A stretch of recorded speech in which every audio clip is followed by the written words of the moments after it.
नाज़रीन, आप देख रहे हैं रेड लाइन इस्लामाबाद स्टूडियो से। आज पाकिस्तान भर के वकला की तमाम तंजीमों ने 90 दिन में इंतखाबात का मुतालबा कर दिया, लंबा चौड़ा एलामिया जारी किया। ये ऐसे वक्त में जब ये कहा जा रहा है इलेक्शन कमीशन की तरफ से बार बार कि 90 दिन की तारीख में इंतखाबात मुमकिन नहीं है, या जनवरी के आखिर में होंगे या फरवरी के आखिर में होंगे। साथ पाकिस्तान में दहशतगर्दी भी फैल रही है। इसके अलावा पाकिस्तान में क्या हुआ? सुप्रीम कोर्ट बार वकला कन्वेंशन में 90 रोज में इंतखाबात और मईशत पर स्टेक होल्डर्स के दरमियान मुकालमे का मुतालबा कर दिया गया। निगरान पंजाब हुकूमत हाई कोर्ट के 11 जजेस को 36 करोड़ रुपए बिला सूद कर्ज देगी। जस्टिस बाबर सत्तार ने MPO के तहत गिरफ्तारियों पर DC इस्लामाबाद समेत 4 अफसरान पर फर्द जुर्म आयद कर दी। IMF 200 यूनिट तक बिजली सारिफीन को रिलीफ देने पर रजामंद, लेकिन गैस कीमतों में 50% तक इजाफे का मुतालबा भी कर दिया। निगरान वजीर आजम काकड़ ताजरों और सरमायाकारों का एतमाद बहाल करके मईशत मुस्तहकम करना चाहते हैं। कोयटा में CTD ने कार्रवाई के दौरान 5 दहशतगर्दों को हलाक कर दिया। नाज़रीन, हमारे पास इस्लामाबाद स्टूडियोज़ में मौजूद हैं आबिद ज़ुबैरी साहब, सदर सुप्रीम कोर्ट बार एसोसिएशन। आपका बहुत शुक्रिया, आपने हमें ज्वाइन किया। इनके साथ अनिका निसार साहब, सहाफ़ी तज्ज़ियाकार एंकर, आपका भी बहुत शुक्रिया। हमें ज्वाइन कर रहे हैं फरवा वहीद, सहाफ़ी तज्ज़ियाकार, और नादिया नकी। आप दोनों का भी बहुत शुक्रिया। हम आपको देख सकते हैं और आपकी बात भी सुन सकते हैं। आप सिर्फ हमारी बात सुन सकती हैं, हमें देख नहीं सकती, which is an advantage that you have right now. Starting with you Zubairi sahab, if I could ask you कि एक तो ज़ाती ज़रा मामला है, कल वो ऑडियो लीक का केस भी जो है उसका भी फैसला मुतवक्को है। उसमें आपकी ऑडियो लीक, मुबैना ऑडियो लीक जो है वो भी सर्कुलेट कर रही है, तो आपकी क्या तवक्को है, कल क्या होगा? बिस्मिल्लाहिर्रहमानिर्रहीम। देखिए, उसके अंदर जो मेन इशू था कि उन्होंने एक एप्लीकेशन मूव की रिस्पोंडेंट्स ने कि जी उस बेंच को ये केस नहीं सुनना चाहिए, जिसमें चीफ जस्टिस साहब और 2 मुअज़्ज़िज़ जज साहबान पे उन्होंने एतराज़ उठाया। तो उस पे ये मेरे ख्याल से ये फ़ैसला आएगा कि वो बेंच सुन सकती है या नहीं सुन सकती, कि वो बायस्ड हैं या नहीं बायस्ड है। तो ये उस पर कल फैसला है। तो अब केस तो ज़रा फिर चलता रहेगा, केस ख़त्म नहीं होगा, क्योंकि केस तो अभी उस केस सुना ही नहीं गया, क्योंकि ऑब्जेक्शन पे ही उन्होंने पहले ऑब्जेक्ट कर लिया था कि इस बेंच को केस सुनना ही नहीं चाहिए। ठीक है जी। तो ज़रा अब आपके एलामिया पर आएँ। बहुत सारे नुकात हैं इसके अंदर, एक इजाफी नुकता भी है, वो भी हम स्क्रीन के ऊपर दिखा देंगे। लेकिन मुझे जिसने बड़ा मुतासर किया, मैं चाहूँगा कि सारे पैनलिस्ट के साथ वो भी डिस्कस करें। 15वां नुकता है ये कि आपके इस कन्वेंशन ने, वकला कन्वेंशन ने, जिसने 90 दिन का मुतालबा भी किया इंतखाबात का, ये भी एक्नॉलेज किया कि मुआशी सूरत हाल जो है वो बहुत ही गंभीर है, ग्रेविटी का आपने जिक्र किया, और तमाम स्टेक होल्डर्स को इंगेज किया जाए इन अ कंस्ट्रक्टिव डायलॉग और इसका सोल्यूशन निकाला जाए।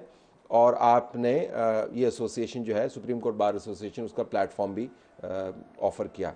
तो स्टेक होल्डर्स कौन है? देखिए, स्टेक होल्डर्स सारी पॉलिटिकल पार्टीज़ हैं, और एक और बिज़नेस, जो बिज़नेस कम्युनिटी है, ये सारे लोग हैं ना जो मिलके बैठ के इस हमारे माशी जो मुश्किलात है उसमें बैठें और बात करें और देखें कि इसमें किस तरह से हो सकता है। क्योंकि अगर हम सिर्फ IMF के कर्ज़े पे ही सारा डिपेंडेंट के 1 अरब के लिए हम लोग ने उनकी हर किस्म की शराइत मान ली है। मुझे उस दिन बताया गया था कि हिंदुस्तान में जो बिजली है 2 रुपये 30 पैसे उनके, और हमारे यहाँ अब यूनिट 50 या 60 रुपये तक पहुँच चुका है। तो किस तरह से एक आम आदमी रहेगा? और सारी देखिए, अब आपने देखा बिलों के ऊपर एहतजाज, और 2 आपके अब पाबंदी लग चूँकि शायद आप दिखा नहीं सकते अपने चैनल्स पे जो एहतजाज हो रहा है इस मुल्क पे बिलों के ऊपर। दिखा सकते हैं, प्रोटेस्ट के हैं तो विजुअल दिखाएं जी प्लीज। जी, मैंने सुना था कि शायद उसको एलामिया आया था कि सुनाई बात पे नहीं, सर मैंने आपको तो पता नहीं चाहिए कि ऑडियो लीक्स का मसला क्या है। हमें बताया गया था कि जी अब एक एलामिया भेज दिया गया था कि ये हुआ है, तो वो जो देखा उसकी बात करें। नहीं, अगर दिखा रहे तो आप लेकिन मेरे ख्याल से हेडलाइन न्यूज़ नहीं है आपकी, शायद उसका इंटरेस्ट शायद ख़त्म हो गया होगा। लेकिन देखिए, जो माशी हालात, जो मुश्किलात है इस मुल्क के अवाम की, वो ख़त्म नहीं हुई है। और आप देखिए जो हर रोज़ जो महंगाई हो रही है, हम इसमें रह जाते हैं कि डॉलर आज इतना हो गया, इंटर बैंक में बढ़ रहा है, बाहर स्टेक होल्डर्स में फौज नहीं है।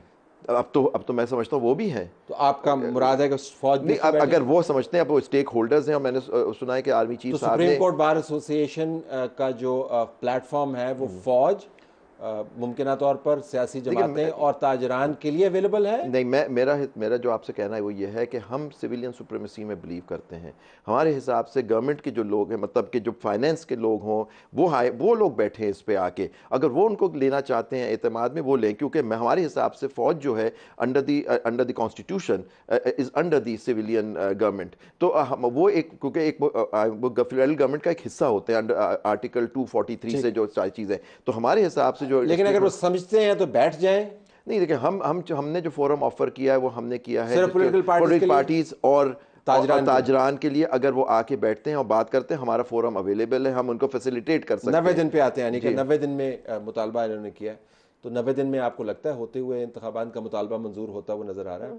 तला साहब, मुझे किसी भी तरीके से 90 दिन के अंदर इंतखाबात होते हुए नजर नहीं आ रहे हैं। एक तो 90 दिन के लिए जो तैयारी की रिक्वायरमेंट होती है वो वाला टाइम तो गुजर गया है। दूसरा, पाकिस्तान तहरीक इंसाफ के अपने सदर साहब इस टाइम पर कोई भी कदम लेने से कासिर हैं। इसका मतलब ये है कि आप वाज़े तौर पर देख लें कि 90 अलवी साहब की बात करें, अलवी साहब he is failing, he is not giving any dates, जबकि वो ये समझते हैं कि आईनी तौर पर उनका हक बनता है कि वो डेट्स दें आर्टिकल 58 के तहत, 48 के तहत, और आर्टिकल 58 और 57 को ऑलरेडी जिक्र कर चुकी है इलेक्शन कमीशन ऑफ पाकिस्तान अपने खत के अंदर। यहाँ सबसे बड़ा जो सवाल पैदा होता है वो ये होता है कि 90 दिन के अंदर इंतखाबात करने से पहले जो डीलिमिटेशन वाला मामला है वो हल हो जाएगा क्या? 90 दिन के अंदर इंतखाबात होते हैं या 100 दिन के अंदर इंतखाबात होते हैं या 120 दिन के अंदर इंतखाबात होते हैं, उससे पाकिस्तान के सियासी तनाजुर के ऊपर कोई फ़र्क पड़ जाएगा क्या? पाकिस्तान की इकॉनमी ठीक हो जाएगी? चाहे आप स्टेक होल्डर समझें या ना समझें इस्टेब्लिशमेंट को, इस्टेब्लिशमेंट इस टाइम पर स्टेक होल्डर है, SIFC को वो लीड कर रही है। इस टाइम पर कोर कमांडर मीटिंग का एलामिया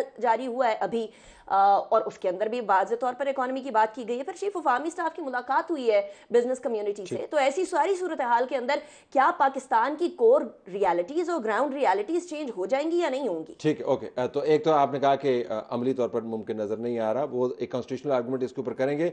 दूसरा, आपने ये भी कहा कि सिर्फ 2-3 ही स्टेक होल्डर्स नहीं है, इस्टेब्लिशमेंट भी है। ज़रा नादिया, आपका और फरवा का मैं इसके ऊपर व्यू लेना चाहूँगा। स्टार्टिंग विद यू नादिया, 90 दिन एक पॉपुलर डिमांड के तौर पर, आइनी डिमांड के तौर पर बीइंग पॉलिटिकली करेक्ट आपको नज़र आती है, लेकिन अमली तौर पे शायद ना हो पाए, और सुप्रीम कोर्ट बार और वकला ये बात करते रहें, लेकिन होने का नहीं है। आपका क्या ख्याल है? बिल्कुल आप सही कह रहे हैं तलत साहब, मुझे तो 90 दिन में बिल्कुल नज़र नहीं आ रहे, बल्कि इनफैक्ट जिस तरह से prime minister, caretaker prime minister ने कुछ रोज़ कबल कहा था कि जनवरी में हो जाएंगे मैक्सिमम 3 या 4 महीनों में, मुझे तो इससे भी आगे ज़्यादा जाते नज़र आ रहे हैं। क्योंकि जिस हिसाब से अभी हम देख रहे हैं chief of the army staff lead कर रहे हैं, SIFC, बिजनेस कम्युनिटी, बहुत सारी एडमिनिस्ट्रेटिव मेजर्स जो कराए जा रहे हैं, उससे ये साफ लगता है। और फिर जो एहतसाब की बात सिंध के अंदर आपने भी सुनी होगी कि बहुत लोगों को स्टॉप लिस्ट पे डाला जा रहा है, कई लोग तो यहाँ से जा भी चुके हैं, उससे लगता है कि कहीं वो वाला नारा ना हो कि पहले एहतसाब और फिर इंतखाबात। सो 90 दिन as stipulated in the constitution तो हमें बिल्कुल नज़र नहीं आ रहा, उससे आगे ही कहीं जाते हुए मुझे नज़र आ रहे हैं। फरवा, अब आपकी असेसमेंट? मुझे लगता है तलत साहब के आई अग्री, 90 दिन में इंतखाबात तो होंगे नहीं, क्योंकि हमारे मुल्क में एक प्रॉब्लम ये है कि अच्छी बात है कि वकला कम्युनिटी में ये जो इत्तेफाक है ये आना शुरू हो गया है, लेकिन ये टू सम एक्सटेंट ये वो वाला इत्तेफाक नहीं है जो हम वो बहाली के वक्त देख रहे थे, जब हमने अदलिया बहाली का जिक्र करते हैं, तो ये वो वाला इत्तेफाक तो बिल्कुल नहीं है। दूसरा ये कि पॉलिटिकल पार्टीज जो कि अब से कुछ दिनों पहले तक वो जो हम 13 जमाती इत्तेहाद कहते हैं, पीपल्स पार्टी, नून लीग एक पेज पे कहते हैं, वो भी अब एक पेज पे नजर नहीं आ रहे हैं। तो पोलराइजेशन बहुत ज्यादा हो गई है, या तो ये इस साइड पे है या ये उस साइड पर है। और आपको भी पता है और मुझे भी पता है और यहाँ पर बैठे हुए तमाम पैनलिस्ट को भी पता है कि 90 दिन में इंतखाबात आइन की रूह से तो हमें पता है कि होने चाहिए, लेकिन ये होंगे नहीं। और ये तब तक नहीं होंगे कि जब तक वहाँ से कॉल ना आ जाए, जहाँ से आनी है, जहाँ से कॉन्फिडेंस इलेक्शन कमीशन को मिल चुका है, जहाँ से नून लीग को ये कॉन्फिडेंस मिल चुका है कि वो कहते हैं कि जी बड़े आराम से कि फरवरी से पहले तो इलेक्शन नहीं होने वाले हैं। परवेज खटक साहब ने कह दिया कि फरवरी से पहले इलेक्शन नहीं होने वाले, हालांकि उनकी जमात नहीं है, उन्होंने अभी भी अपनी जमात को आजमाना है। IPP से पूछें तो वो भी कहते हैं ठीक है, जब हो जाएंगे तो ठीक है, लेकिन अगर लेट भी हो जाते हैं तो हमें एतराज़ नहीं है। पीपल्स पार्टी अलबत्ता इस पे कायल है और वो बार बार अपना बयान दे रहे हैं कि 90 दिन के अंदर होने चाहिए, मगर मुझे भी लगता है कि पीपल्स पार्टी समहाउ कॉम्प्रोमाइज कर लेगी। अगर वकला बरादरी आइन की बात करती है, इससे मुझे लगता है कि हमारे जो जजेस साहिबान हैं उनको एक पुश जरूर मिलेगा अगर वो इस बात को समझें तो, लेकिन कितने दिनों के लिए? वी ऑल नो कि 16 सितंबर जो है बड़ा करीब है। हाँ, बीच में ट्रांजिशन भी आ रही है, तो अब फिर देखना होगा कि कौन से जज साहिबान को कितनी पुश कहाँ से आती है। तो अभी सब कम से कम इस रूम की हद तक एक कंसेंसस डेवलप हो रहा है, और कोई अच्छा कंसेंसस बदकिस्मती से नहीं है कि 90 दिन जो है वो काफ़ी इम्प्रैक्टिकल सिचुएशन है। देखिए बिल्कुल हो सकता है प्रैक्टिकल ये बातें जो आपकी पैनलिस्ट हैं वो कर रहे हैं, लेकिन जी हम लोग आइन और कानून के साथ खड़े हैं। पहले तो मैं आपके फोरम से अपने जितने गयूर वकला जो आज आए, बहुत बड़ा कन्वेंशन हुआ माशाल्लाह से, अल्लाह ने हमें इज़्ज़त दी और वकला ने आके सब हुआ। तो देखिए जो भी एसोसिएशन है या बार काउंसिल्स हैं वो एक चीज़ पे यकसा हैं कि जी हम आइन के साथ खड़े हैं। ठीक। और ये आप पाकिस्तान बार का भी इलामिया आप देख लें, हमारा भी इलामिया देखें, इस पर ठीक है हमारे पॉलिटिकल डिफरेंसेस हो सकते हैं, लेकिन इस बात पे कोई फ़र्क इख्तलाफ नहीं है कि आइन के साथ हमने एक पटिशन दाखिल की हुई है, हम कोशिश कर रहे हैं और हमारा ये मुतालबा है। और सुप्रीम कोर्ट बार एसोसिएशन आपने देखा पहले भी जब पंजाब और खैबर पख्तूनख्वा था, हम लोग आइन के साथ खड़े रहे, हमने पटिशन की, उस पटिशन में फ़ैसले लिए, लेकिन अफसोस जिस बात का है कि जब वो फैसले आ गए उस पर इम्प्लीमेंटेशन नहीं हुई और कोर्ट को अब इम्प्लीमेंट कराना चाहिए था अपना फैसला। हम कोई महज़ब माशरे में नहीं रहते। कैसे इम्प्लीमेंट करवाते? हम ऑर्डर पास करते, कंटेम्प्ट करते, जो लोगों ने डिफाई किया था आप उनके खिलाफ एक्शन लेते। किसके खिलाफ? इलेक्शन कमीशन के खिलाफ? सबसे ज्यादा इसको तोड़ने में जो हाथ था, क्योंकि आपको याद हो कासिम सूरी के केस में इन चीफ इलेक्शन कमिश्नर साहब ने कोर्ट में कहा था जाके कि हमें 7 महीने चाहिए, यानी अक्टूबर 2022 तक हम सब तैयार हो जाएंगे इलेक्शन का। आज जाके वो फिर कहते नहीं, फिर उन्होंने रिव्यू डाला इस केस का जो 14 मई वाले का, वो अभी आपने देखा उस पर रीजंस है, उन्होंने कहा उनको हर इदारे ने इनकार कर दिया। फौज ने, फिर जुडिशरी ने कहा कि हमने आपको अपने अफसरान नहीं देने हैं, ब्यूरोक्रेसी ने कहा हमारे पास बंदे नहीं हैं, फौज ने कहा सॉरी एक्चुअली मैं थोड़ा सा आपसे इख्तिलाफ करूंगा। जुडिशरी ने तो खुद ऑर्डर किया तो ये नहीं कह सकते बंदे लोकल लेवल के ऊपर जब उनसे मांगा गया तो उन्होंने इनकार कर दिया पंजाब के अंदर। नहीं, लेकिन पॉइंट है जुडिशरी इनकार नहीं कर सकती, लेकिन जो बात की तो सिक्योरिटी की बात हुई थी और फाइनेंस की बात हुई थी, लेकिन उन्होंने कोर्ट का ऑर्डर था कि जी स्टेट बैंक वगैरह फंड्स है, जो लोग इसमें रुकावट बन रहे थे उनके खिलाफ कम अज कम प्रोसीडिंग्स नहीं किया आपके ख्याल में? देखिए पूरी बार एसोसिएशन खड़ी हुई थी सुप्रीम कोर्ट बार तो पहिए है ना, मतलब हम लोग खड़े हुए थे उनके साथ, और जो आप तो पहिए घूम रहे हैं और जुडिशरी जो है वो साकत है। यही अफसोस है कि जी जुडिशरी के साथ हम लोग खड़े रहे, उनके साथ उनको ऑर्डर करना चाहिए था। अगर उनकी हुकुम अदूली होती हम फिर देखते आप हम लोग क्या कर रहे हैं। आपको डिसअपॉइंटेड लग रहे हैं? नहीं, बदनियाल साहब पूरी जुडिशरी पे हम कह रहे हैं कि देखिए लॉ इम्प्लीमेंटेशन जो होता है, इंटरप्रिटेशन एनफोर्समेंट लॉ कोर्ट्स का काम होता है। मैं वकील हूँ, मैं आके असिस्टेंस देता हूँ कोर्ट को, मैं उनके करता हूँ, लेकिन फैसला तो आपने करना है, कलम आपके हाथ में होता है, मेरे हाथ पे तो नहीं होता। इस पे आता हूँ अनिका, ये वाकईतन एक बदकिस्मती की बात है कि हमने तज्जियाती तौर पर भी मेरे ख्याल में इसको बहुत लाइटली हम लेते हैं कि जी 90 दिन में नहीं, पंजाब में नहीं हुए तो कोई बात नहीं, केपी की किसी ने बात नहीं, कोई बात नहीं, केयर टेकर चले जा रहे हैं, यहाँ पर भी 7 महीने, अभी हम पैनलिस्ट कह रहे हैं 7 महीने से आगे भी जा सकते हैं, जा सकते हैं। इट्स ऑलमोस्ट, ये तो बड़ा लचकदार किस्म का हमने निज़ाम बना लिया है। यहाँ तलत साहब फ्लडगेट खोला गया आर्टिकल 254 को इस्तेमाल करके, जहाँ कहा कि अगर कोई काम वक्त की मुद्दत के अंदर नहीं होता तो कुछ नहीं होता, काम तो नहीं खराब हुआ ना। ठीक, आइडियली इंतखाबात को 90 दिन में ही होना चाहिए, ताकि कोई भी हुकूमत आकर कोई भी ये जवाब पेश करके कि जी मसला हो गया है, इकोनॉमिक मसले हो गए हैं, सिक्योरिटी मसले हो गए हैं, कोई भी मसला सामने पेश करके ये ना कहे कि जी हम लोग तो इंतखाबात अभी नहीं करा सकते, क्योंकि कासिर होने को तो हम फिर कौम ऐसे हैं कि हम कासिर हो जाया करते हैं, हमें कोई मसला नहीं होता। और जहाँ तक सिक्योरिटी फराहम करने की बात है तो हुकूमत ने कहना था आर्टिकल 245 के तहत कि आए सिक्योरिटी फराहम करें, तो सिक्योरिटी वाले इदारे फराहम कर देते, हुकूमत से इधर उधर तो नहीं हो सकते थे। मेरे ख्याल में यहाँ सबसे ज़्यादा डेमोक्रेसी को जो खतरा है वो सियासी जमातों से है। जहाँ सियासी जमातों को लगता है कि उनकी स्पेस बन रही है, वो आइन की धज्जियाँ खेड़ते हुए बिखेरते हुए आगे बढ़ते चले जाते हैं, लेकिन जहाँ उनको लगता है कि किसी और की स्पेस बन रही है तो वहाँ आइन जिंदाबाद के नारे फौरी तौर पर लगना शुरू हो जाते हैं। सियासी जमातों की जरा मामले पर आते हैं नादिया साहब, जिन जमातों ने PMLN की बात कर लें, PDM के दूसरी जमातों की बात कर लें, अब वो भी परेशान है कि ये जो हमने तातुल कर दिया इंतखाबात के अंदर, ये हमारे गले पड़ जाएगा।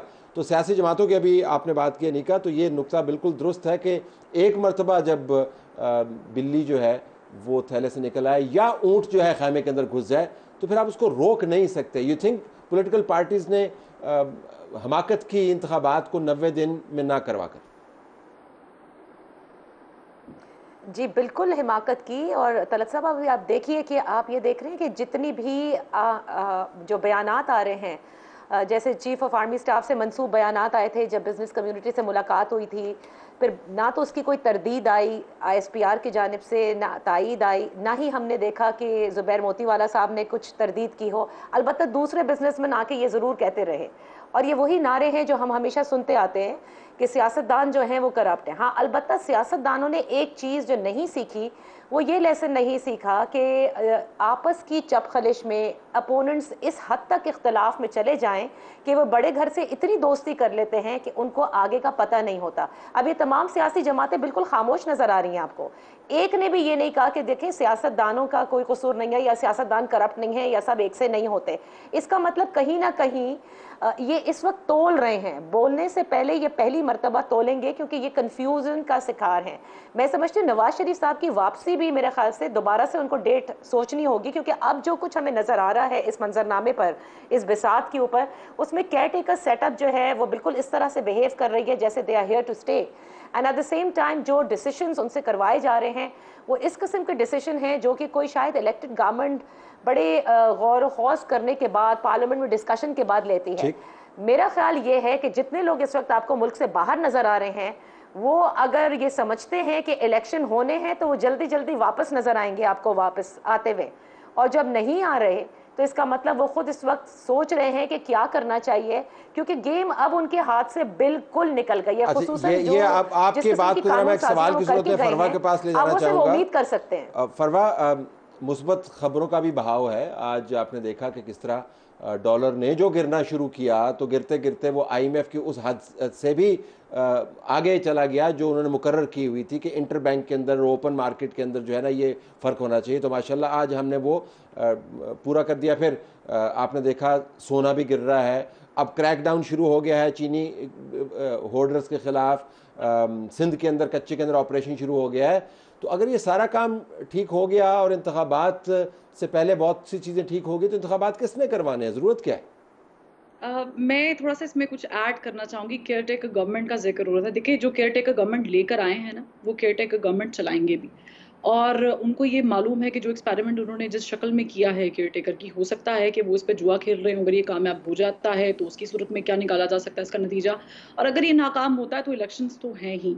देखिए, इलेक्शंस बहुत ज़्यादा देर तक हम डिले नहीं कर सकते हैं कि हम रोक के रखें। ये कोई मार्शल लॉ तो नहीं लगा हुआ है, डेमोक्रेसी है, डेमोक्रेसी में इलेक्शंस ही होते हैं, तो सूनर और लेटर इलेक्शंस में तो जाना है। आपने बात की डॉलर की, सोने की। अच्छा, दो चीज़ें होती हैं। अगर आप ओवरऑल मार्केट देखें, फॉरेक्स मार्केट में जब हम सोने को या चांदी को या दीगर कमोडिटीज़ देखते हैं तो उनका ग्राफ ऑलरेडी नीचे आ रहा है, विच वॉज ऑब्वियस कि पाकिस्तान में भी ये नीचे ही आना था। जब पाकिस्तान में डॉलर ऊपर जा रहा था तो पूरी दुनिया में डॉलर नीचे आ रहा था। तो as per forex market dollar को नीचे आना था, लेकिन चूंकि हमारा रुपया बहुत डीवैल्यू हो चुका था तो हम उसको सस्टेन नहीं कर पाए, तो डॉलर इसलिए बढ़ रहा था। मगर इसका एक और पहलू भी है, और वो ये है कि वो मुलाकात और वो मुलाकात में अदा किए हुए अल्फाज चल पड़े हैं, उनका नतीजा हमें 2-3 दिनों में ही नज़र आना शुरू हो गया है। लेकिन अगेन, आप जितना मर्जी मुलाकातें करके यकीन दहानियाँ करा लें या आप उसको अपने तरीके से चलाने की कोशिश कर ले, जो कि की जा रही है, वी ऑल नो कौन कर रहा है, ये सस्टेनेबल नहीं है, ये ज़्यादा देर तक नहीं चल सकता है। आप वो कहते हैं ना, डंडे के जोर पे आप वक्ती तौर पे काम तो निकलवा लेते हैं, वक्ती तौर पे आप सब कुछ क्रैकडाउन्स भी करवा लेंगे, ठीक भी कर लेंगे,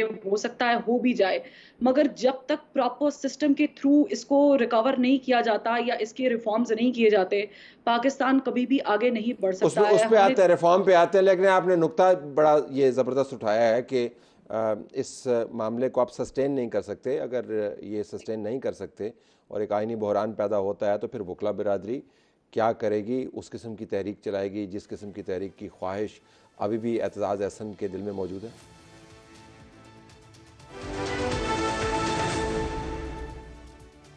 क्या वकला 90 दिन इंतखाबात ना होने की सूरत में सड़कों पर आएंगे? इसके साथ जुड़े हुए दूसरे मामला भी हम डिस्कस कर रहे हैं। तो भाई साहब, कुछ तहरीक वगैरह, कोई सड़क गर्म करने का तरीका, आपने बड़ा ज़बरदस्त यहाँ पे जुमले लिखे हैं कि we are the protectors and defenders of the constitution of Pakistan. वैसे ये आपने रोल कब से ले लिया? ये तो सुप्रीम कोर्ट का रोल है, नहीं? देखिए, बट आप होता है जैसे कहा जाता है कि जो जुडिशरी और वकला एक ही गाड़ी के दो पहिए हैं। पाकिस्तान में कहा जाता है ना, बस दुनिया में दुनिया में कहा जाता है, वहीं से वो चैरियट यहाँ तो नहीं चलती थी पहले, लेकिन आप दोहराया नहीं जाता ना वो तो नहीं, लेकिन इशू ये है कि हम भी जुडिशरी का हिस्सा है, मतलब कि वी आर द। आप कहाँ से जुडिशरी का? इसलिए कि लॉयर्स जो होते हैं, जुडिशरी के असिस्टेंट्स तो लॉयर्स ही देते हैं। आपको सुप्रीम कोर्ट बार का कोई नाम नहीं? ठीक है, नहीं है बार, लेकिन लॉयर्स का एक सिस्टम तो है ना। अस्यूम्ड आपने अस्यूम कर लिया कि आप बिल्कुल, हम वकला का अपना एसोसिएशन है, हमारा स्टैट्यूट है, एक पूरा लीगल प्रैक्टिशनर्स एक्ट है। no mention of that in the constitution. नहीं, लेकिन इशू है हमारे अपना मंशूर जो है सुप्रीम कोर्ट बार का, that's not part of the constitution. may not be part of the constitution, but constitution is binding on us. Article 5 मुझ पे देता है कि आई हैव टू, चलिए मान लेते हैं कि आप डिफेंडर हैं, तो जब डिफेंडर के सामने उसका जो पसंदीदा डॉक्यूमेंट है वो तार हो रहा हो तो वो क्या करेगा? हमने जुडिशियल एक्शन लिया, हमने केसेस फाइल किए हैं। देखिए जी, हम कोर्ट से एक्सपेक्ट करते हैं कि जो हमारी पटिशन उस पर फैसला करें। देखिए आप लोग ये कहते हैं कि वो तहरीक हो, जैसे आप, मैंने पहले भी कहा, मैं नहीं कहता, मैं तो जानना चाहता हूं, आप तो मैं तो कवरेज के लिए तैयार हूं। कहते हैं कि जो लोग कह रहे हैं कि जी जैसे 2007 में चली, उस वक्त एजाज हसन साहब ने देखें, पॉइंट इज दैट कि उस वक्त तहरीक का एक वजह थी, उस वक्त चीफ जस्टिस माजूल हो चुके थे, जजेस कैद थे, ठीक है, उस वक्त एक डिक्टेटरशिप आपके एलामी को पढ़ के मुझे लगता है चीफ जस्टिस साहब जो हैं बसद एहतराम वो माजूर हो चुके हैं आईनी तौर पे, लिहाजा वो इंप्लीमेंट नहीं कर पाए। जब मैंने ये पढ़ा था मुझे लगा कि माजूरी तो फिर भी एक हकीकत है, ये माजूरी है, ये तो हम यही कह रहे हैं, हमारी पिटीशन आप इमीडिएटली टेकअप करें, उसमें फैसला करें कि election out on the streets.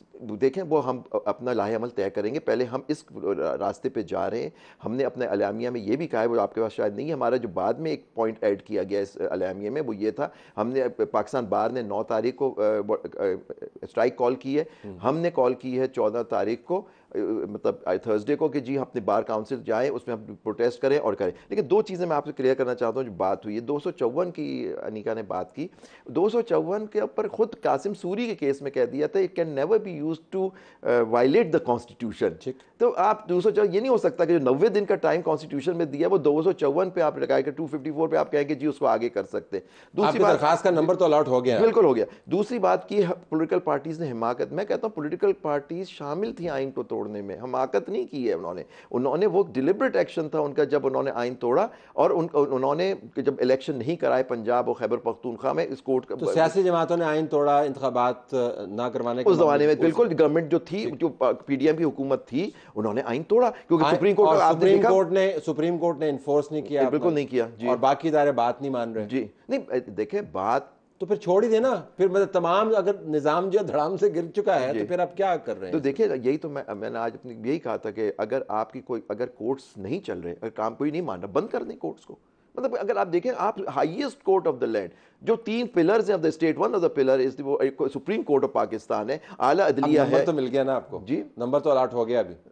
Number बड़ी आप अच्छी बात है, नंबर अलॉट हो गया, लेकिन वो नंबर अलॉटमेंट से काम नहीं होता, केस टेकअप भी तो हो, जो हम कह रहे हैं 90 दिन में। अगर आज ये केस पहले टेकअप हो जाता तो जो आप देखें अभी भी 16, अगर ये 16 सितंबर तक डेट आ जाती है, इलेक्शन शेड्यूल अनाउंस कर देते हैं, डेट आज दे दें सदर, 16 को ये दे दें, 54 डेज है सेक्शन 57 के अंदर ऑफ द इलेक्शन एक्ट, जो आपका इलेक्टोरल प्रोसेस है, अक्टूबर नवंबर के एंड में, फिर नवंबर के उसमें क्योंकि 3 महीने का टाइम है, 90 दिन का, तो नवंबर के एंड में इलेक्शन अभी भी हो सकते हैं। जनवरी तक तो अब नून लीग भी मान गए 2 महीने का। नहीं सर, देखिए भाव तो कर ले थोड़े सर, देखिए फिर तो आप जो जैसे बात कर रहे थे ना कि मतलब कि फिर जैसे आपकी पैनलिस्ट कह रही थी फिर के वो, तो फिर तो कोई रुकने का वक्त नहीं, फिर आप उसको 1 साल कर दीजिए। लेकिन सुप्रीम कोर्ट ने पंजाब के इंतखाबात के हवाले से कहा था कि थोड़ी सी डिविएशन की गुंजाइश मौजूद। नहीं, ये नहीं कहा था, क्योंकि जब वो टेकअप हुआ केस, उस वक्त इलेक्शन कमिशन ने आके कहा कि जी हमें 54 दिन चाहिए, 54 डेज का प्रोसेस है, थोड़ी सी डिविएशन जो भी करा सुप्रीम कोर्ट ने कहा ना, उसने आके बात की, लेकिन खैबर पख्तूनख्वा के ऊपर कोई नहीं हुआ, क्योंकि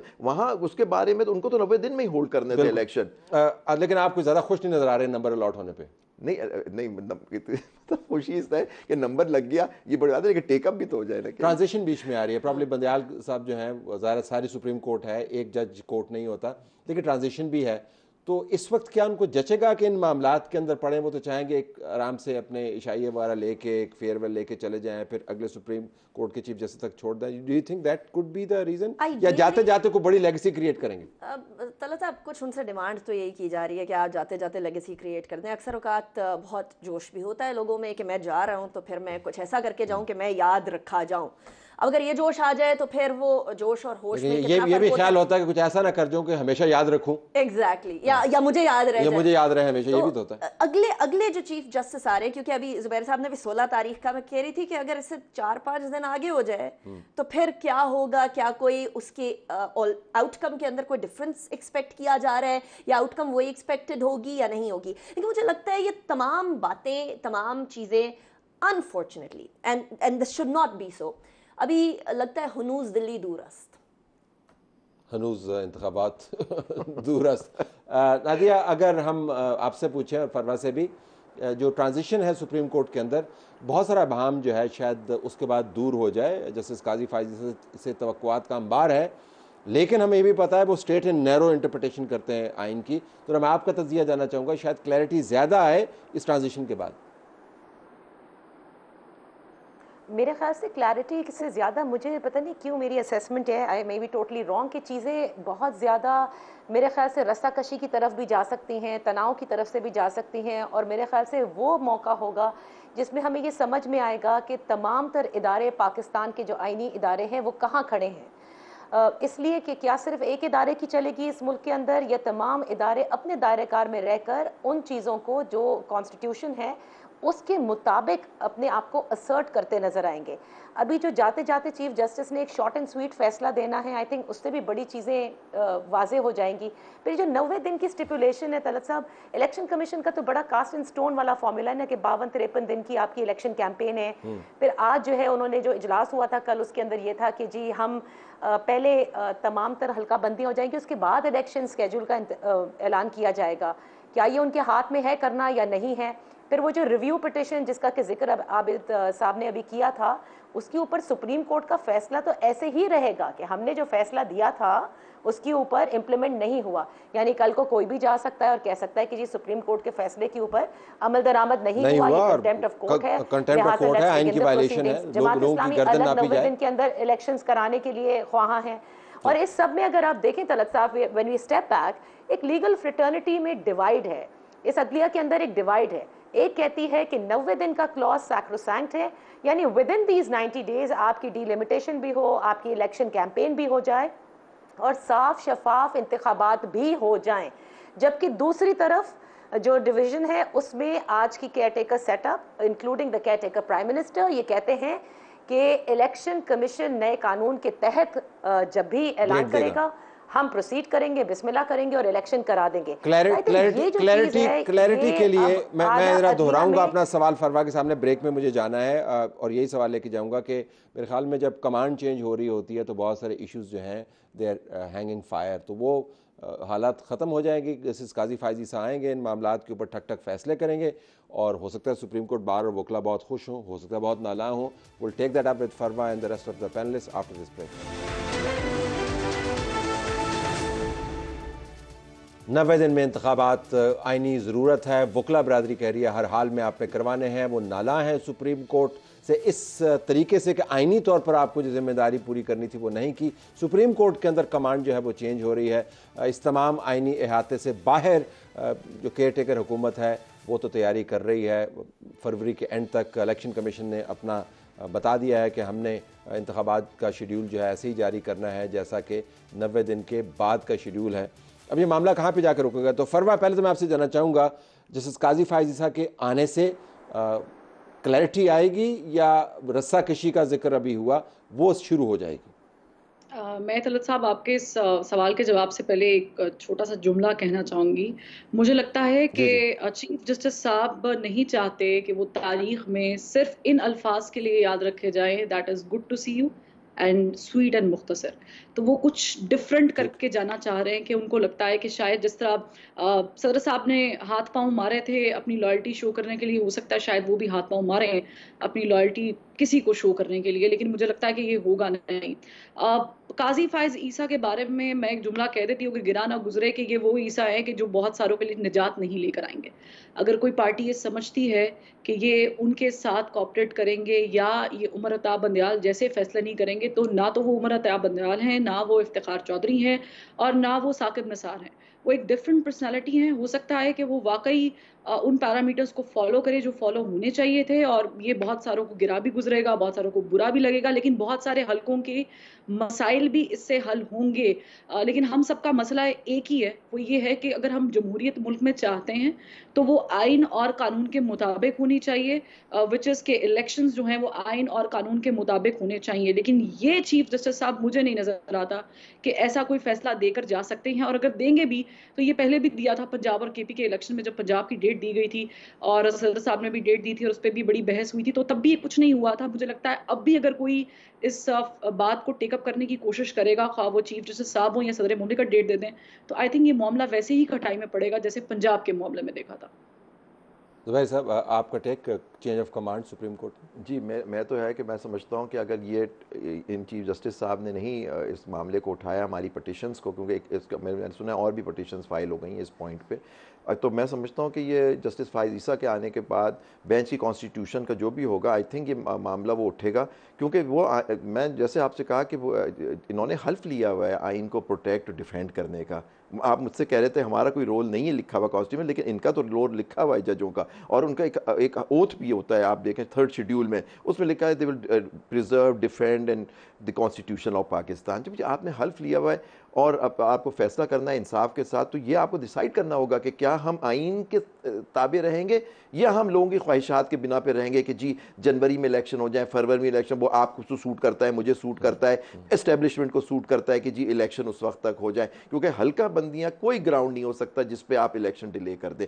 हल्का बंदियों का जिक्र खैर भी नहीं है कॉन्स्टिट्यूशन के अंदर, सिर्फ रीएलोकेशन ऑफ सीट्स का जिक्र है। तवक्को करें ज़्यादा क्लैरिटी आएगी आपकी तवक्को? जी, मैं समझता हूँ कि देखिए, आपको याद होगा मिलिट्री कोर्ट्स का केस चला था 21वीं तरमीम का, उसमें मैं भी उस जमाने में सदर तक सिंध हाई कोर्ट बार का, हमारी भी पटिशन थी, वो हम हार गए थे केस के, लेकिन जस्टिस फाइज ईसा ने कहा था कि जी सिविलियंस का जो ट्रायल है वो मिलिट्री कोर्ट नहीं चल सकता, उनका माइनॉरिटी फैसला आज भी मौजूद है हमारी किताब में। ज़बरदस्त रिमाइंडर भेजा आपने जस्टिस काजी फाइज ईसा को, ये इस केस को साइड करके, that's a good one here. ज़रा इसके ऊपर वापस आए, बहुत ज़्यादा तवक्कुआत भी नहीं अच्छी होती, मेरे ख्याल में जस्टिस काजी फाइज ईसा से भी बहुत सारी तवक्कुआत वाबस्ता है, उनका रिकॉर्ड इस किस्म का है। इस कोर्ट से भी बड़ी तवक्कुआत वाबस्ता थी कि वो पंजाब में इंतखाबात करवाएंगे, KPK के अंदर 90 दिन के अंदर हो जाएंगे, और जब ये तमाम मामला चल रहा था तो हम सब जितने भी पैनलिस्ट हैं, और मेरे ख्याल में आप भी बड़े एक्साइटेड थे, रोज़ाना रिपोर्ट कर रहे थे, डिबेट कर रहे थे, लगता है कि अब ये हुकूमत गई, अब इसको पकड़ेंगे।